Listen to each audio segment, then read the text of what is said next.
Hello everybody, welcome to the Boxing Science Podcast. This is episode 67, where I'm going to be answering your questions about a range of different subjects regarding strength and conditioning, sports science in boxing and combat sports. In this week's episode, we're covering a range of different subjects, including what are the potential barriers in integrating strength and conditioning into amateur boxing and professional boxing. What are the training methods around the Uzbekistan national team? Looking at how to rehab ankle injuries and also how to keep in shape during the off season. Guys, if you're not a subscriber to our Boxing Science YouTube channel yet, hit that subscribe button so you don't miss out on any future content and also support the growth of the channel. Let's get on with this week's episode. So the first question is from RWH166, and it's a really interesting and very important question: combat sports buy-in into strength and conditioning. So the question is, in your experience, what is the reason that some sports, such as combat sports, seem to be reluctant to embrace modern strength and conditioning methods and practices, i.e. maximum strength training and training rate of force development? So this is a very interesting question, something that we've been trying to answer since we started Boxing Science in 2014. With boxing, I think that there's a lot of traditional training methods. I think that's been a challenge to try and overcome. Tried and tested methods as well. And at the end of the day, the boxer's going to go into a fight. They don't want to be changing all of their training, kind of if it's not broke, don't fix it kind of attitude, and then put themselves at risk of losing in a fight. So from an individual standpoint, that's maybe why some boxers and boxing coaches haven't bought into it. But from fundamental point of view, I think that it's a lack of funding, lack of resources, education around strength and conditioning. When we're back in 2014, this is the reason why we started Boxing Science, because we started working with quite a few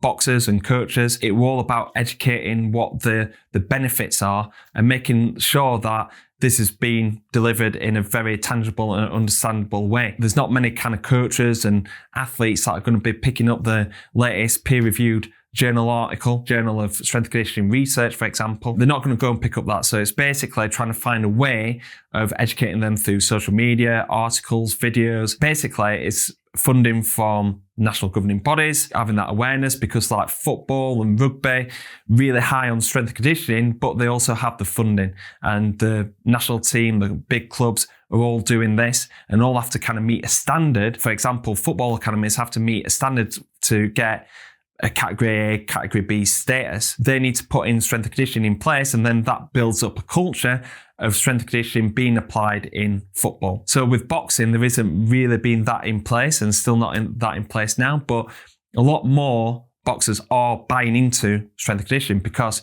you see your top level professionals doing it. When we first started in 2014, there were only a handful of boxers actually doing strength and conditioning. Kell Brook being one of them, Amir Khan being another. And then like the likes of Anthony Joshua has really taken strength and conditioning on, really big for the sport, really big influence. So younger fighters are seeing people like Anthony Joshua doing it, and loads of the top professionals are now doing strength and conditioning. So then that ends up filtering down. When we first started Boxing Science, we had a very simple approach in terms of our training methods. We wanted to train strength, fitness, and mobility. But we highlighted what the potential barriers might be in terms of facilities, guidance, time, and also funding as well. So what we needed to do to overcome these barriers is to create Boxing Science where it's an affordable service, maybe even some free content like what you're watching still today, making sure that we're spreading the message of strength and conditioning to make sure that boxers and coaches feel that their knowledge, their experience, and their confidence in delivering strength and conditioning has been enhanced and at a really good level, because not every boxer, amateur boxer, is going to have the time, not going to have the facilities, and not going to have the financial resources to be able to get a strength and conditioning coach on board. So really important to provide an educational resource for them to then start implementing it into their boxing gyms and then into their strength and conditioning sessions. The study that is due to be published in the Journal of Strength and Conditioning Research, and this is titled Strength Training Practices in Amateur and Professional Boxing. This was done via a questionnaire, so it's a qualitative study. And the key things that they found from this is that a lot of boxing coaches and trainers are wanting to put in strength and conditioning, but they feel that the benefits are improving punching power, reducing the likelihood of injury, and also to help improve muscular endurance. However, the more geared towards doing more boxing specific training, more plyometric based training, because they felt that they didn't have enough experience and knowledge around doing maximum strength training. Also, facilities to do maximum strength training as well was limited. And also there's a bit of fear about maximum strength training putting on muscle and having a detrimental effect on their speed and power. It is a want to do strength conditioning, but there isn't that confidence in doing such things such as maximum strength training. And this backs up our own case study that we did in the build up to our amateur boxing strength and conditioning program, where we asked boxers and coaches about their approach to strength and conditioning. So 91% of boxers and coaches felt that they wanted to do more strength and conditioning as part of the program. So there was very much a buy-in to want to do strength and conditioning and see that it can benefit their performance. However, 45% are restricted by the lack of time. So this is a quite strong representation of what is limiting their ability to do strength and conditioning. Most boxers are either working or studying, especially in amateur boxers. Their time is really important. So we need to come up with a system to be able to make sure that our strength and conditioning sessions are time efficient and also can be integrated into their boxing sessions. 28% are restricted by facilities. And then further to this, we looked at two very key metrics. 47% feel that they need access to a qualified strength and conditioning coach to be able to perform their strength and conditioning. And this is going to be quite difficult for a lot of amateur boxers because qualified strength and conditioning coaches, there's not a lot that's going to be hanging around and volunteering their time into their amateur boxing gyms. And also, it's going to cost them quite a bit of money as well. So that might be a restrictive point there, that they feel that they want to do it, but they want to do it in the right way, which is really good, but also is quite restricting as well at the same time. Over 75% of people, that boxers and coaches that contribute to this case study, said that they wanted to receive better guidance in terms of their strength and conditioning practices. So this is what motivated us to do that amateur boxing strength and conditioning program. We're giving them a time efficient, very cost efficient program that they can start integrating into their gym, and also it doesn't require that much knowledge around strength and conditioning. Give them very simple and basic exercises, but really effective exercises as well. If you're interested in this amateur boxing strength and conditioning program, check the link in the description, and you can also get 50% off by using this discount code, Boxing Science 50. So overall, hopefully that's given you a good answer to this question about what restricts people from doing strength and conditioning in boxing and combat sports. Biggest advice that I can give to any coach that's trying to get buy-in is to make sure that you are not just like going in and saying, right, this is how your training is wrong, this is rubbish, this is loads better, this is, you can't be going in with a negative point of view. I see a lot on social media, people dragging other strength and conditioning coaches down. What you've got to do is show them the benefits of a certain exercise or a certain way of training. You're not going to change everything in a single training block or a single training program. The culture and the behaviors of the coaches and the athletes are going to take time. So you can't just go in and rule with an iron fist and go, right, this needs to be done, this needs to be done, be really rigid in your approach. In my experience, you just want to change a few little things at a time. Start off with the basics first, really effective exercises and effective practices first. Get the buy-in from that, get the quick wins from that,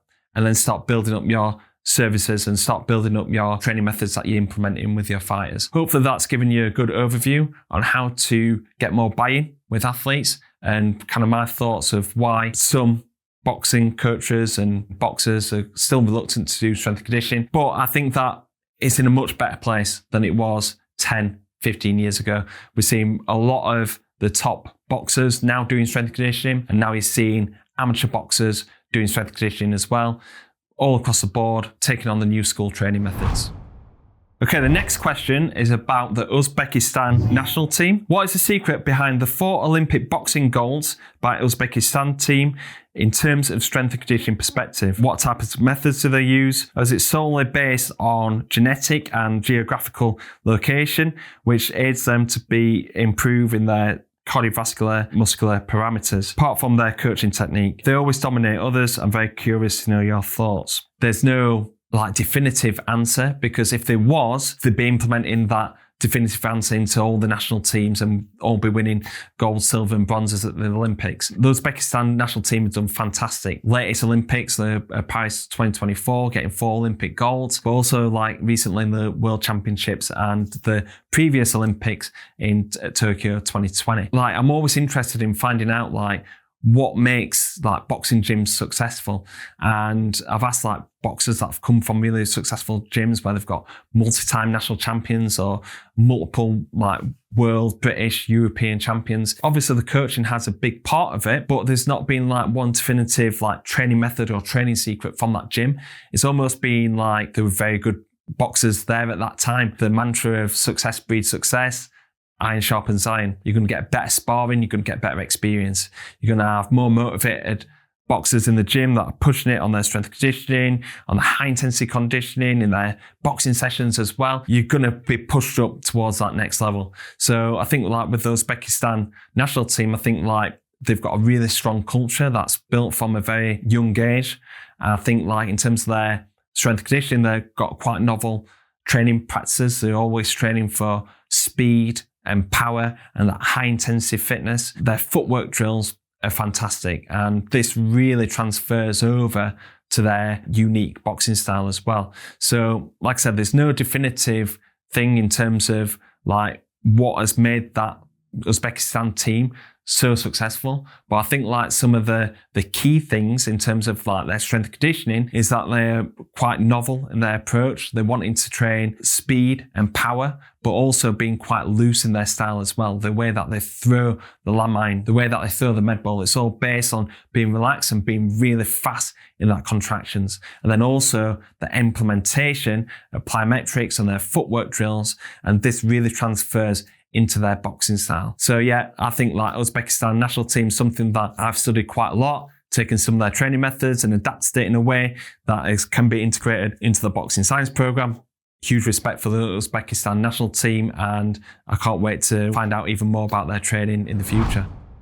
Okay, so this question is, what are good exercises to implement in lower body, upper body and full body workouts for maximum strength, explosiveness and endurance? So boxing science, we do full body workouts every single time.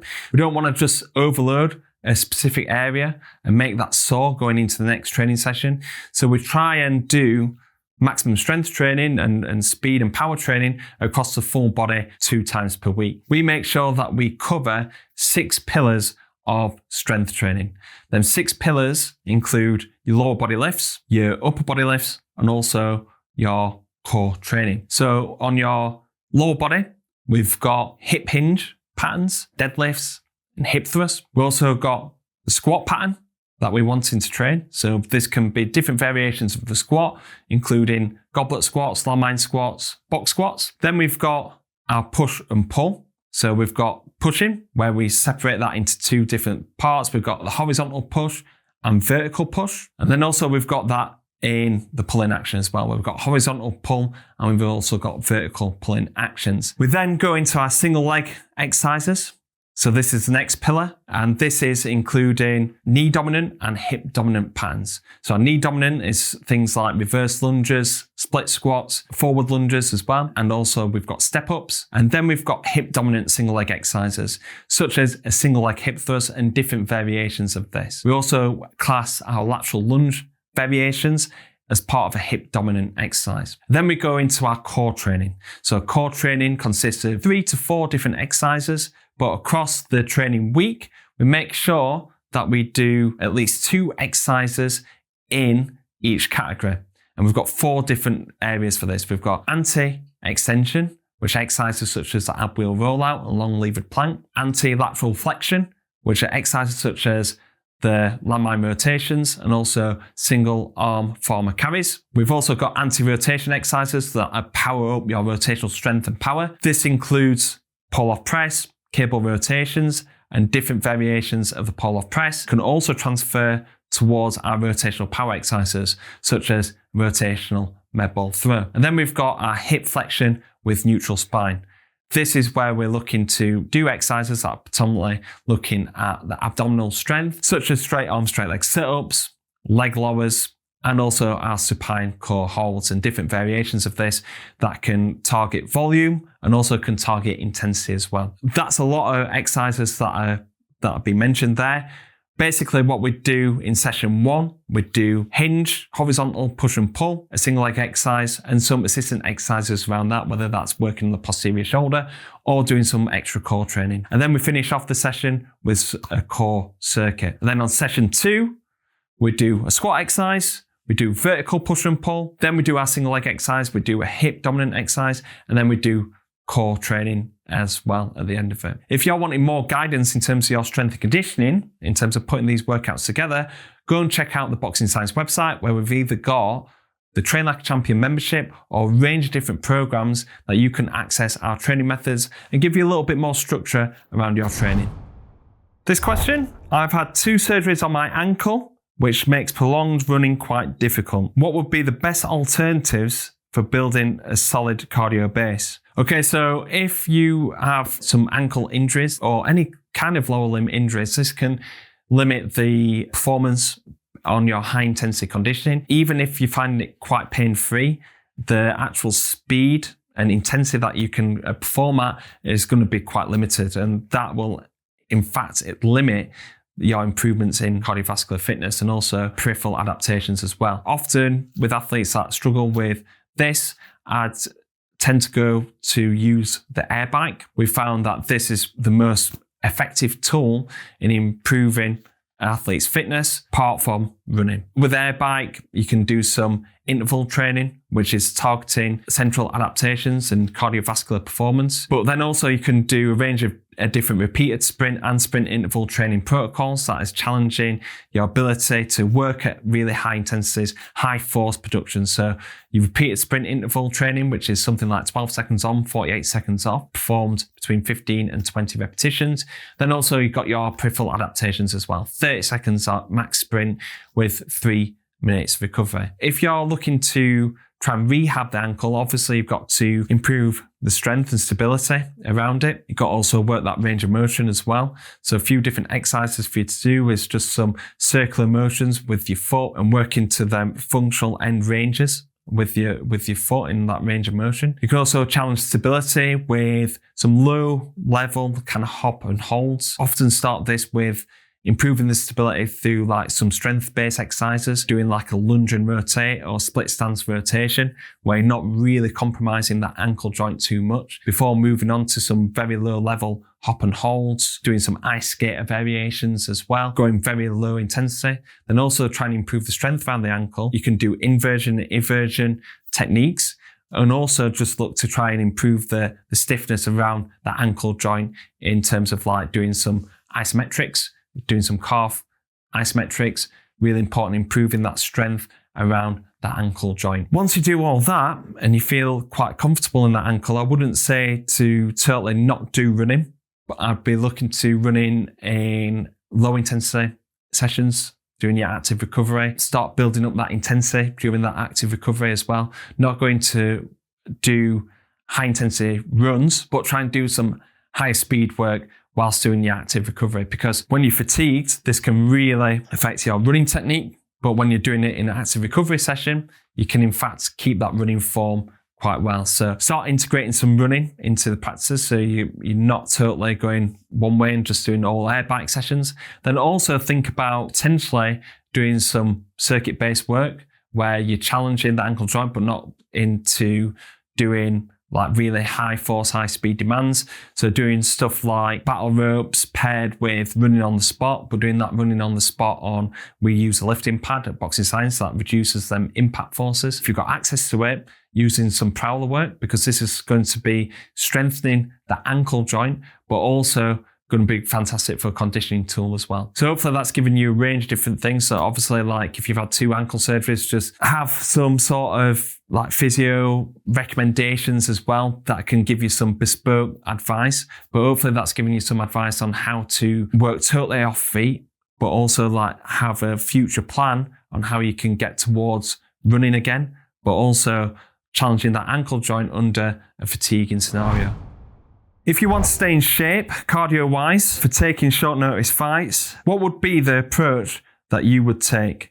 since you don't have a specific day. So this is quite a difficult question to answer. How to kind of tick over cardiovascular wise and your high intensity conditioning is quite difficult for us to answer, because we like training in blocks, because we want to give our body a very specific and strong signal to create adaptation from. So we do our training in blocks. So we'll do 30-second max out sprints.